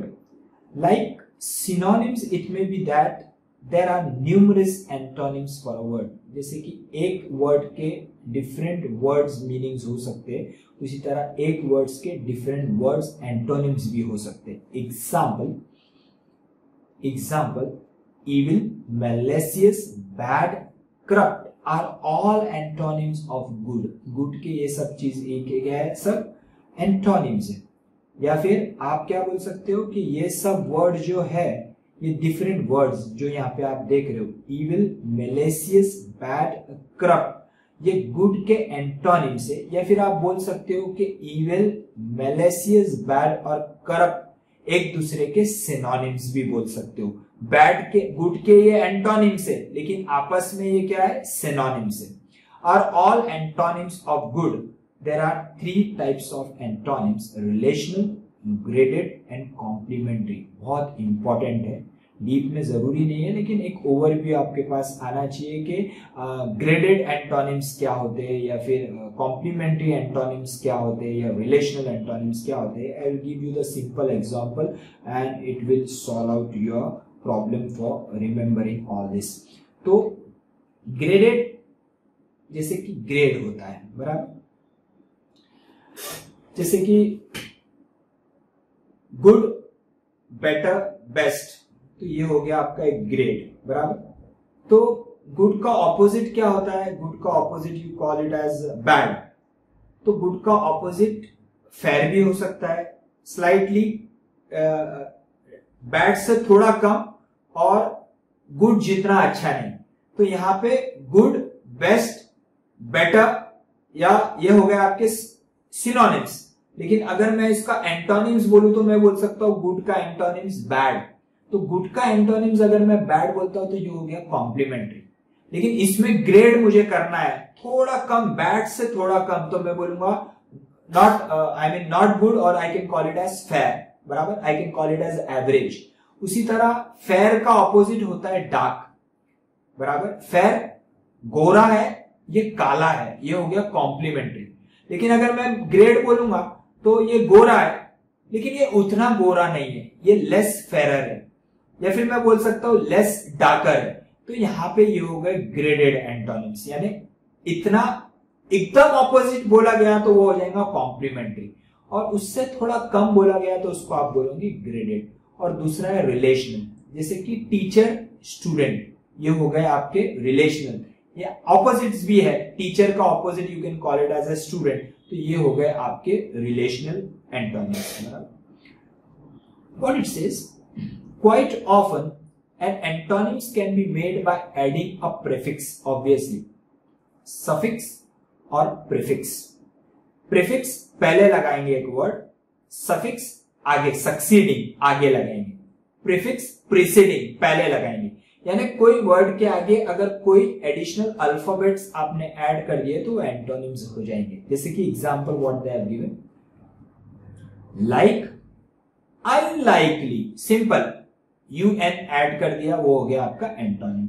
Symmetrical, asymmetrical, entity, non entity, decent, indecent, ये क्या हो गया, एक simple 2 या 3 alphabets आपने add किए तो वो हो गया आपका एंटोनिम्स। आगे क्या बोल रहा है आपको, advantages of knowing synonyms and antonyms. There are numerous advantages of knowing synonyms and antonyms. The first advantage one can identify is that knowledge of synonyms and antonyms help us to express ideas clearly. The selected word should express a thought or fact precisely. Example, a building can be described as dilapidated. Dilapidated का meaning क्या है कि easily जो broken, that is word use dilapidated, जो बहुत ही खस्ता हालत में है, जो बिल्डिंग खराब हालत में कभी भी गिर सकती है, उसको आप बोलते हो dilapidated. But an automobile cannot as the word refers to building in particular, यानी ये word dilapidated building, dilapidated is generally associated with building, बराबर। तो यहाँ पे ग्रुप ऑफ वर्ड जो जनरली एक दूसरे के साथ एसोसिएटेड रहते हैं, जो कोलोकेशंस में बोला गया है, कलेक्टिव वर्ड। तो यहाँ पे डिलेपिडेटेड एक word generally will be associated with building and the same word can not be associated with automobile. तो you have to properly understand कि कौन सा वर्ड किस वर्ड के साथ जाएगा, किसके साथ बेटर उसका मीनिंग रहेगा, अच्छे से समझ में आएगा। Understanding and using synonyms and antonyms is important for not only precise communication but to avoid monotony of expression too. Repeating the same word tends to become boring and monotonous. मैं बोला redundant। Generally आप same words use करोगे तो सामने वाला जो भी आपका रीडर है या फिर लिसनर है उसको बोर हो जाएगा। तो you have to use a proper words, precise, आपके ब्रीफ कम्युनिकेशन के लिए ये बहुत इंपॉर्टेंट है। You should use antonyms and synonyms to reduce the redundancy and to keep writing or speech interesting to the audience. Remember, the whole point of language is to express oneself or to send message effectively. ये पूरे chapter का main crux ये है कि आप सामने वाले के ऊपर इफेक्टिव इंप्रेशन झाड़ सको with the positive अच्छे वर्ड्स यूज करके। In addition, you can develop a full understanding of an area if you learn the different synonyms and a connotation that apply to it. Similarly, knowing the antonyms of word increases your ability to understand and retain the word itself. Synonyms के साथ अगर antonyms भी आप याद रखोगे तो वो words को याद रखने में ज्यादा आपको help करेगा, अगर उसके opposite meaning अगर आपको पता है तो। जैसे कि कुछ यहाँ पे examples उन्होंने दिए, कुछ words के we'll try to understand the meaning वैसे उन्होंने दिए हुए, but still we'll just read that. Given below is a list of words with antonyms and synonyms for your reference.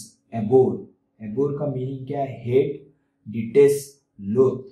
उसके antonyms क्या होगा, hate का opposite क्या होगा, love। यानी ये जो words यहाँ पे दिए हुए, love, admire, like, relish, ये आपस में क्या हो गए, ये आपस में हो गए आपके synonyms, ये आपस में क्या हो गए आपके synonyms। उसके बाद bombastic is an adjective, pompous, loud, flamboyant।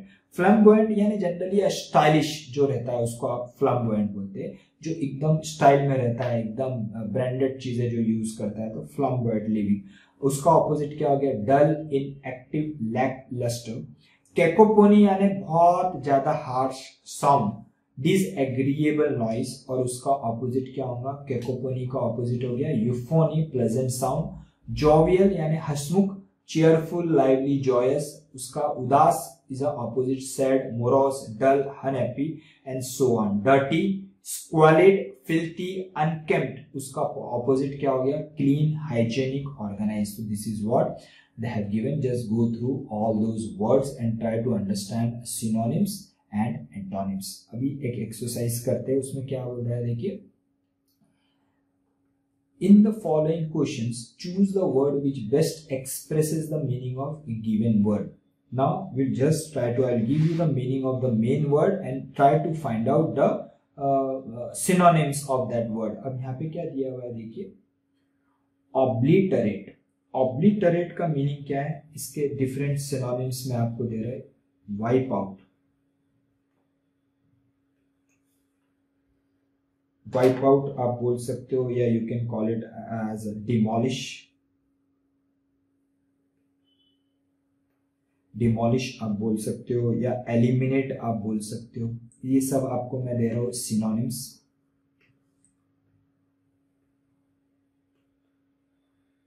Eliminate एक वर्ड हो गया, डिमोलिश एक वर्ड हो गया, वाइप आउट एक वर्ड हो गया, किल एक वर्ड हो गया, इरेडिकेट एक वर्ड हो गया। देखिए कितने सारे सिनोनिम्स है। और एक और देता हूं, डेसिमेट, बिल्कुल उसको जमीन पे लेके आ गया, डेसिमेट। तो ये सब आपके सिनोनिम से ऑब्लिटरेट। ऑब्लिटरेट का मीनिंग है वाइप आउट, किल, डेसिमिनेट, इरेडिकेट, एलिमिनेट, डिमोलिश, ये सब हो गए इसके सिनोनिम्स। अलग अलग फीलिंग्स दे रहे हैं, देखिए बराबर। अब यहाँ पे इसका सेम मीनिंग क्या देगा, differ, suffer, destroy, forget. Obviously which word, destroy is the best word to describe this obliterate. Second क्या है, देखिए मायरिएट। इसका मीनिंग क्या हो सकता है, मायरिएट का मीनिंग है काउंटलेस। काउंटलेस होता है, या you can call it as extreme, बराबर। ये सब उसके मीनिंग हो गए मायरिएट। अब यहाँ पे काउंटलेस क्या, many, a disease, dramatic, confusion. Countless, many, obviously कौन सा वर्ड आएगा यहाँ पे, उसको बेस्ट सूट क्या करता है यहाँ पे, मैनी। अब आते हैं परपेचुअल। अपन बोलते हैं ना परपेचुअल एग्जिस्टेंस, यानी जो मरने वाला नहीं है, जो सालों साल चलेगा, उसको आप बोलते हो परपेचुअल। इंग्लिश में उसको क्या बोलेंगे, एवरलास्टिंग, एवरलास्टिंग। और you can call it as never ending. Or one more word, you can call it as permanent, or you can call it as long lasting, or you can call it as enduring. तो long lasting, ever lasting, never ending, कौन सा word आएगा, general, emotional, stubborn, continuous. Obviously continuous, बराबर। उसके बाद आता है Fisher. अपन सुनते हैं ना, बहुत से लोगों को फिशर की बीमारी होती है। Fissure is nothing but a cut, बराबर। और इसके डिफरेंट वर्ड्स मैं आप लोगों को देता हूं, क्रैक, यहां पे बोलो, आप बोल सकते हो, you can call it as fracture, is also a feature, fissure. Rift, rupture is also a good words for this. ये सब का मीनिंग क्या हो गया, फिशर। तो इसमें क्या हो गया, opening, big, to fetch, excite, opening, slide, open हो गया, दीवार में एक फिशर आ गया, क्रैक आ गया, ओपनिंग आ गया। तो बेस्ट वर्ड कौन सा रहेगा यहाँ पे, opening will be the best word. Then you have despot. Despot का मीनिंग क्या हो, डिक्टेटर। अपन बोलते हैं ना डेस्पो है यार ये, डिक्टेटर। और you can call it as a totalitarian, dictator, totalitarian, totalitarian और ऑथोरिटेरियन, और you can call it as autocrat, और you can call it as operation. तो ये वर्ड्स, स्टोरेज नहीं हो सकता है, हॉट मिल नहीं हो सकता है, अगेंस्ट नहीं हो सकता है। तो बेस्ट वर्ड कौन सा जा रहा है डेस्पो के साथ, टायरेंट, यानी a one who dictate, a dictator जिसको अपन बोलते हैं, जो किसी की नहीं सुनता है, that is a tyrant. Despot भी आप उसको बोल सकते हो। तो this was an exercise which we have completed. Now just see to it that so easy exercise they have given. Similar questions are asked in the examination. तो out of mark generally आपको ये questions में आने चाहिए। Next क्या दिया हुआ है, देखिए, select a suitable antonyms for the word given. अब इसके एंटोनिम्स फाइंड आउट करने का बोला है, लेकिन जो मेन वर्ड दिया हुआ है उसके मीनिंग, यानी पहले सिनोनिम्स समझते और फिर will try to find out the opposite of that word. तो यहाँ पे पहले क्या दिया हुआ है, देखिए आपको रिमॉर्स। रिमॉर्स का मीनिंग क्या है कि पछताना, कि कोई चीज ऐसा कर डालना फिर पछताना। इंग्लिश में क्या बोलेंगे उसको, deep regret, what we'll call it as regret। और डीप रिग्रेट। कितना बढ़िया वर्ड मिल गया ना, देखिए रिग्रेट के लिए। Now you can use this word remorse, बराबर। पढ़ाई नहीं किया और मैं फेल हो गया और पछता रहा हूं, दैट इज रिमोर्स, बराबर। उसके बाद रिपेंट भी आप बोल सकते हो, और you can call it as guilt, और you can call it as contrition. ये वर्ड्स आप रिमोर्स के लिए यूज कर सकते हो। तो इसका ऑपोजिट क्या आएगा? स्प्लिट, जोवियल, केयरलेस, पिटी। तो क्या आएगा? पछता रहा हूं, इंजॉय कर रहा हूं। तो इसका ऑपोजिट क्या आएगा? जोवियल। यहाँ पे कौन सा वर्ड यूज करेंगे आप? ऑपोजिट, जोवियल, बराबर। उसके बाद आते हैं डिस्परेज। डिस्परेज का मीनिंग पहले अपन जानने की कोशिश करते हैं। डिस्परेज का मीनिंग क्या है? बी लिटल, किसी की इंसल्ट करना is called as a belittle or disparage, or you can call it as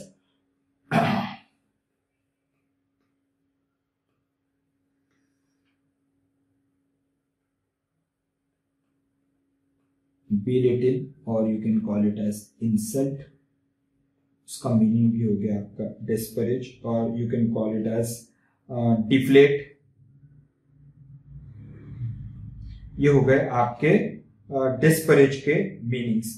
तो यहाँ पे किसी की इंसल्ट करना, और इसका ऑपोजिट क्या होगा? किसी को एडमायर करना, बढ़ाना। तो यहाँ पे आप कौन सा वर्ड यूज करोगे? देखो उन्होंने यूज किया बी लिटिल। बी लिटिल तो उसका सिनोनिम्स हो गया, ये हो गया उसका सिनोनिम।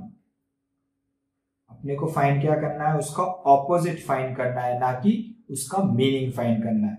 तो इसका यहाँ पे अलर्ट नहीं हो सकता है, डिफेम भी हो जाएगा उसका सिनोनिम, ये भी हो गया उसका सिनोनिम। किसी का नाम खराब करना, बराबर। तो यहाँ पे अलर्ट नहीं हो सकता है, तो बचा हुआ वर्ड्स क्या है? देखिए यूलोजाइज। देखिए इस तरीके से भी आप एग्जाम में फाइंड आउट कर सकते हैं एंटोनिम्स। तो यहाँ पे यूलोजाइज का मीनिंग क्या है? प्रेज। इसका मीनिंग है प्रेज, किसी को एडमायर करना, आप किसी को एक्लेम करना आप बोल सकते हो। ये हो गए उसके वर्ड्स। तो यहाँ पे you can call it as के उसका एंटोनिम्स। बिलिटिल का मीनिंग क्या है? कि जिसको किसी पर्सन को अंडर एस्टिमेट करना और डिफ्लेट करना, उसकी इंसल्ट करना is all synonyms for belittle. तो इसका एंटोनिम्स क्या होगा? उसकी तारीफ करना, प्रेज करना, बराबर। Then you have word wax. We'll just try to find out the meaning of this word wax. Now what do you mean by wax? Wax means make someone feel annoyed.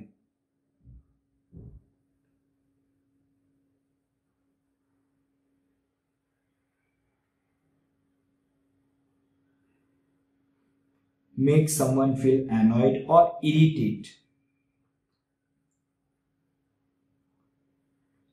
बोलते ना ये student बहुत मुझे irritate कर रहा है, यानी continuous बीच में बोल रहा है और इरिटेट कर रहा है, तो दैट इज वैक्स। और you can call it as upset, can also be use for vex. तो यहाँ पे हो गया एनॉइंग, इसका meaning annoying can be a vex और इरिटेट। अब इसका ऑपोजिट क्या होगा? देखिए वर्डी, वेरीफाई, एनॉय। एनॉय फिर से क्या हो गया? उसका सिनोनिम्स। बहुत इंपॉर्टेंट है एग्जाम में आपको देखने का कि ये, और वर्ड ही वर्बोज हो सकता है, तो ये नहीं हो सकता है। अम्यूज यानी मुझे बहुत पसंद आ रहा है ये बंदा, तो ये इरिटेट नहीं कर रहा है, ये बंदा मुझे बहुत पसंद आ रहा है। तो यहाँ पे इसका ऑपोजिट क्या हो जाएगा? एंटोनिम्स कैन बी अम्यूज, बराबर। उसके बाद आते हैं नेक्स्ट वर्ड पे, नोवाइस। नोवाइस का मीनिंग पहले समझ लेते हैं, ये क्या है? नोवाइस इज न्यू बिगिनर, और you can call it as a learner, बराबर, या फिर न्यू कमर आप बोल सकते हो, न्यू कमर, बराबर, या new member is a novice, यानी बिगिनर इसका हो गया सिनोनिम्स। तो ये तो उसका ऑपोजिट नहीं है। स्पिन नहीं हो सकता है। एक्सपीरियंस आप यूज कर सकते हो, यानी ये न्यू कमर नहीं है, ही इज एन एक्सपीरियंस। तो यहाँ पे बेस्ट एंटोनिम्स क्या रहेगा? यहाँ पे एक्सपीरियंस, बराबर, एब्सोल्यूट नहीं हो सकता है। उसके बाद आते हैं आप नेक्स्ट वर्ड पे, प्रॉपर्टी। प्रॉपर्टी का मीनिंग क्या है? डिसेंसी। डिसेंसी बोल सकते हैं, डेकोरम बोल सकते हैं, डेकोरम बोल सकते हैं, रिस्पेक्ट बोल सकते हो, रिस्पेक्टफुली, बराबर। तो ये कर्टेसी आप बोल सकते हो। ये हो गए आपके प्रॉपर्टी का मीनिंग। अब इसका ऑपोजिट क्या होगा? ऑब्वियसली डिसेंसी का ऑपोजिट इनडिसेंसी, तो यहाँ पे दिया हुआ है आपको इनडिसेंसी, बराबर। तो ये हो गया उसका एंटोनिम। चार्मिंग नहीं हो सकता है, प्रॉपर्टी, प्रॉपर्टी यहाँ पे दिया हुआ है तो इट डजंट मीन कि वो प्रॉपर्टी हो गया, बराबर। एप्रोप्रिएट भी यहाँ पे यूज नहीं होगा। तो this is how you have to find out the antonyms. तो first try to find out the meaning and then it will be very easy for you to find out the antonyms. Next क्या बोल रहा है देखिए, in each sentence below underline the word that means the opposite of the italicized word, then identify the meaning of the italicized word from the option given below. Very very important. तो वो क्या बोल रहा है कि sentence में ही आपके पहले तो आपको फाइंड आउट करना है कि उसका ऑपोजिट मीनिंग क्या है आपके सेंटेंस में, और फिर वो जो इटैलिसाइज वर्ड है उसका आपको ऑब्जेक्टिव जो दिए हुए उसमें से आपको उसका मीनिंग यानी सिनोनिम्स फाइंड करना है, यानी सेंटेंस में से एंटोनिम्स फाइंड करना है और ऑब्जेक्टिव में से सिनोनिम्स फाइंड करना है। तो before going with this, first will find out जो भी आपके इटैलिसाइज वर्ड्स है उसको पहले मार्क कर लेते हैं। सैलिटरी, इम्पेड, यहाँ पे आ गया आपका सिमुलेटेड, यहाँ पे आ गया आपका सरप्टिशियसली, और यहाँ आ गया आपका एम्बिग्यूअस। ये आपके इटैलिसाइज वर्ड्स है। अब इन वर्ड्स के पहले आप मीनिंग समझ लो कि क्या है। इन सब के मीनिंग्स पहले जान लेते हैं कि क्या दिया हुआ है। पहले सेंटेंस रीड करते। Many people have pointed out the harmful effect that a working mother may have on the family. Yet there are many salutary effect as well. अभी सिंपल यहाँ पे सेंटेंस है, though you are not aware with the meaning of this salutary word, लेकिन meaning के emotion समझ में आ रहे हैं कि बोल रहा है कि कुछ लोग, मेनी पीपल, काफी लोग have pointed out the harmful effect of the working mother. काफी लोग बोलते हैं कि वर्किंग वुमेन के हार्मफुल इफेक्ट्स यानी उनके घर परिवार पे गलत इफेक्ट पड़ता है, लेकिन yet there are many salutary यानी गुड इफेक्ट्स भी है। यानी सैल्यूटरी का मीनिंग क्या हो सकता है यहाँ पे, even without aware of dictionary meaning you can find out कि ये पर्टिकुलर सेंटेंस है उसका मीनिंग क्या हो सकता है। तो सैल्यूटरी का मीनिंग क्या है? एडवांटेजेस, एडवांटेजेस हो सकता है, प्रॉफिटेबल हो सकता है, प्रॉफिटेबल हो सकता है, प्रोडक्टिव हो सकता है, हेल्पफुल हो सकता है। तो ये सब हो गए इटैलिसाइज जो आपको वर्ड्स दिए गए उसके मीनिंग। अब वो बोल रहा है कि ऑब्जेक्टिव्स में से इसके ऑपोजिट मीनिंग फाइंड करो यानी एंटोनिम्स। तो क्या सैल्यूटरी का ऑपोजिट वेल नोन हो सकता है? बिल्कुल नहीं हो सकता है। नहीं, क्या बोल रहा है वो, इसके मीनिंग्स फाइंड करो। वो क्या बोल रहा है आपको कि सेंटेंस में जो दिए हुए इटैलिसाइज वर्ड है उसके सेंटेंस में ही आपको ऑपोजिट वर्ड फाइंड करना है और ऑब्जेक्टिव्स जो दिए उसके सिनोनिम्स फाइंड करना है। तो मैंने आपको सैल्यूटरी का मीनिंग बता दिया, एडवांटेजेस, प्रॉफिटेबल, प्रोडक्टिव। तो ऑब्जेक्टिव्स में से उसके आपके सिनोनिम्स कौन से? ऑब्वियसली वेल नोन नहीं हो सकता है, बेनिफिशियल नहीं हो सकता है, सॉरी बेनिफिशियल हो सकता है क्योंकि बेनिफिशियल ही एडवांटेज है, वो सिनोनिम्स बोल रहा है आपको फाइंड करने का। तो यहाँ पे सैल्यूटरी का सिनोनिम्स क्या होगा आपका? बेनिफिशियल। और सेंटेंस में उसका एंटोनिम्स कौन सा है? सैल्यूटरी इज बेनिफिशियल, तो उसका ऑपोजिट क्या होगा? Many people have pointed out the harmful effect. तो इसका ऑपोजिट क्या हो गया भाई? इसका ऑपोजिट हो गया आपका हार्मफुल। ये हार्मफुल हो गया आपका ऑपोजिट, और इसका सिनोनिम्स क्या हो गया आपका? बेनिफिशियल, बराबर। उसके बाद सेकंड सेंटेंस रीड करते हैं। Trying to control this one I am reading, first I finish. Trying to control everything your teens do can impede their growth. Teams का मीनिंग क्या है, आपके बच्चों को अगर पूरी तरीके से आपने कंट्रोल रखा तो it can impede their growth to advance their development, allow them to make some decisions on their own. यानी अगर आप बच्चों की सब चीज आप ही कंट्रोल करेंगे तो उनके ग्रोथ पे आप इम्पेड करोगे ना। इम्पेड का मीनिंग पहले जान लेते हैं। इम्पेड का मीनिंग है आपका हिंडर।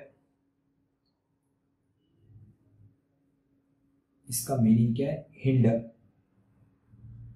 और you can call it as obstruct, very good word, obstruct. और you can call it as retard, और you can call it as slow. ये सब हो गए इसके इम्पेड के मीनिंग, बराबर। तो इसमें ये मीनिंग है हिंडर, ऑब्स्ट्रक, रिटार्ड, स्लो और हैम्पर भी आप बोल सकते हो उसके। अब यहाँ पे आप मीनिंग ढूंढते हैं ऑब्जेक्टिव्स में, देखिए पहले ही वर्ड दिया हुआ है आपको हैम्पर, तो इम्पेड का सिनोनिम क्या हो गया आपका हैम्पर। और इसका ऑपोजिट क्या होगा सेंटेंस के अंदर, इम्पेड यानी रोकना, इसका ऑपोजिट क्या हो गया यहाँ पे देखिए advance, to advance their development. Advance बढ़ाना इज अ ऑपोजिट ऑफ और antonyms of impede. Third sentence देखते हैं, during the training police officers must respond to simulated emergencies in preparations for dealing with real ones। simulated का meaning है imitation। इसका meaning क्या है, imitated होता है ना पुलिस ट्रेनिंग में, वो imitation आपको ऐसे पर्टिकुलर सिचुएशन क्रिएट करते हैं जहाँ पे उनको ट्रेनिंग दी जाती है कि अगर ऐसे एक्चुअल सिचुएशन हुए तो आपको किस तरीके से रिएक्ट करना है। You can call it as pretended also, और you can call it as feigned also. This is also a good word, feigned. तो ये सिमुलेटेड का मीनिंग है। During the training police officer must response to simulated emergencies in preparation for dealing with the real one. तो ये हो गया pretended, तो इसका ऑपोजिट क्या हो गया यहाँ पे रियल, बराबर। और यहाँ पे इसको सिनोनिम्स क्या हो गया ऑब्जेक्टिव में से, मेडअप, माइल्ड, एक्चुअल। मेडअप यानी प्रिटेंडेड, तो इसका यहाँ पे कौन सा आपका एंटोनिम्स हो गया, सॉरी कौन सा उसका सिनोनिम्स हो गया, सिमुलेटेड। इमिटेशन उसका मीनिंग है, तो उसका मेडअप क्या हो सकता है आपका सिनोनिम, बराबर। नेक्स्ट उस पे आते, I have seen student surreptitiously check answer sheet during exam, said the professor. However, until today, I never saw one openly lay out a cheat sheet on his desk. I have seen students surreptitiously check answer sheet during exam. यानी मैंने during examination ये देखा है कि बच्चे एक दूसरे के पेपर में झांक के देखते हैं, लेकिन ये नहीं देखा है कि कोई ओपनली चीट निकाल के कॉपी कर रहा है। तो सरप्टिटिशियसली का मीनिंग क्या है कि attempt to avoid notice, attention.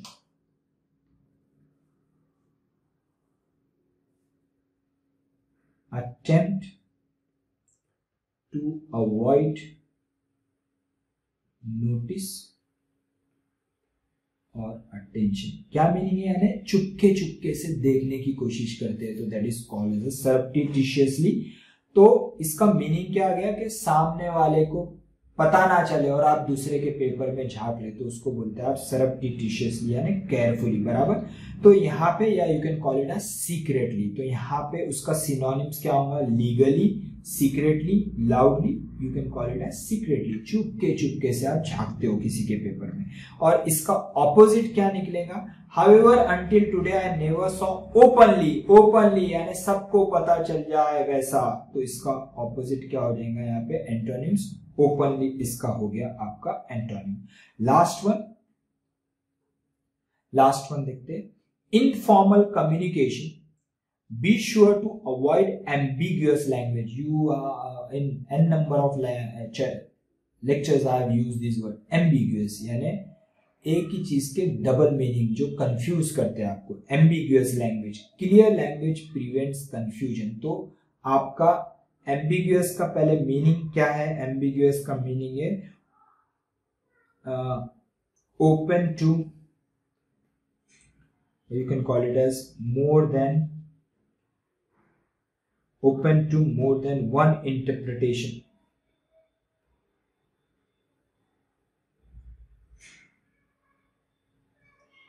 Open to more than one interpretation, or you can call it as ambivalent,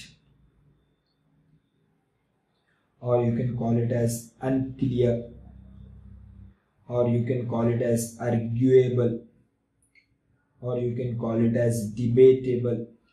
ये हो गए उसके synonyms, उसके meanings. तो ऑब्जेक्टिव में से बेस्ट synonyms क्या होगा? Verde, ineffective, unclear. अनक्लियर मैंने आप लोगों को बताया ये उसका मीनिंग. तो यहाँ पे synonyms क्या हो गया? अनक्लियर. तो उसका एंटोनिम्स क्या होगा? क्लियर. ऑब्वियसली जो दिया हुआ है क्लियर इंटरप्रिटेशन. तो ये हो गया उसका antonyms. So this is what you have for today's lecture. In the next lecture, we are going to start with roots of words. So I hope you have enjoyed the lecture. Very easy. Just try to learn as many words as you can and try to find out the antonyms for all those words. Right? So today's lecture, we have studied about what is a connotation, what is a synonyms, what is an antonyms. Right? Just revise this chapter, revise the lecture. I hope you will not have any doubt, but still if you have any doubt, please ask me. Bye everyone.